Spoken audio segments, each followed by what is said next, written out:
Ontem foi dia de eleição para os conselhos tutelares em todo o Brasil. A renovação foi de quase 50%. Agora você vê aqui no Brasil, até a eleição para conselheiro tutelar tem briga, tem confusão. Em 3 municípios, a eleição foi suspensa. O que aconteceu, minha gente? Quem tem as informações, mais uma vez ao vivo no Jornal do Piauí, Francisco Lima. A imagem dele aí está. Fala, Chico Lima. Falo sim, Amadeu. Falo agora do Ministério Público do Estado.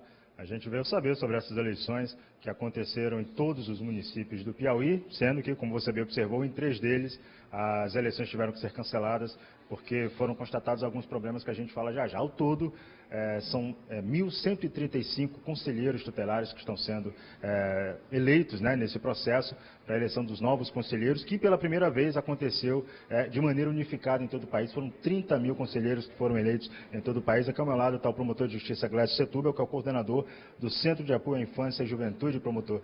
De que maneira o senhor avalia essa primeira eleição unificada de conselheiros tutelares? Boa tarde. Boa tarde, Amadeu.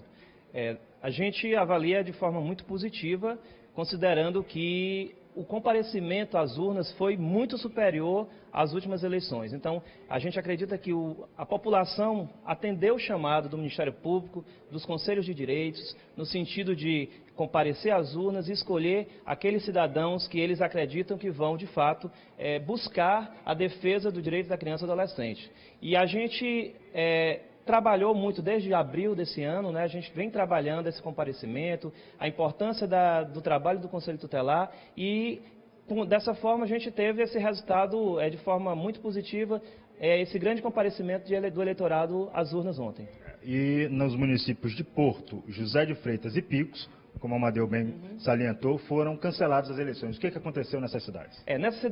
Foi uma questão bem situada, né? Porque em Porto e José de Freitas, nós, desde abril desse ano, nós estávamos fazendo recomendações para que os municípios alterassem sua legislação para que a votação deixasse de ser em 5 candidatos e que ela passasse a ser em um único candidato, porque a gente entendia, e o CONANDA também entende, Conselho Estadual da Criança e Adolescente, que é a forma mais democrática de escolha de um cidadão para ser representante da população no que diz respeito à defesa do direito da criança e adolescente.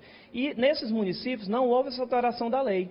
O que fez com que as urnas que foram cedidas pelo TRE só tivesse o programa aplicado para um candidato. Então, se decidiu pela comissão eleitoral e o promotor que seria melhor suspender a eleição, fazer uma nova data utilizando a urna de lona. E em Picos? Em Picos foi em razão de um dos candidatos lá, concorrentes, ter tido o número dele registrado de forma errada. Então, o eleitor desse candidato que que comparecia à urna para votar, estava anulando o voto.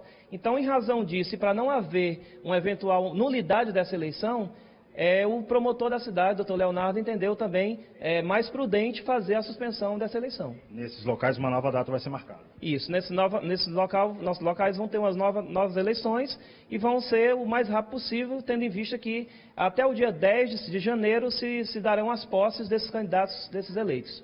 A gente agradece então a participação do promotor de justiça Glécio Setúbal, Amadeu. E aqui em Teresina, né, que é o maior colégio eleitoral, digamos assim, são dos 20 atuais conselheiros tutelares, 11 conseguiram se reeleger, numa média aí de 50% estão novamente eleitos, e a conselheira mais votada foi a Lúcia Magalhães, com 1.325 votos, lembrando que o mandato de um conselheiro tutelar é de 4 anos, Amadeu.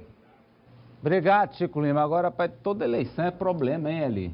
Até na eleição de conselho tutelares que teve boca de urna, corrupção eleitoral, meu Deus. A disputa é grande, né? E meu acaba Deus, dando confusão. O conselho tutelar é tão nobre, né?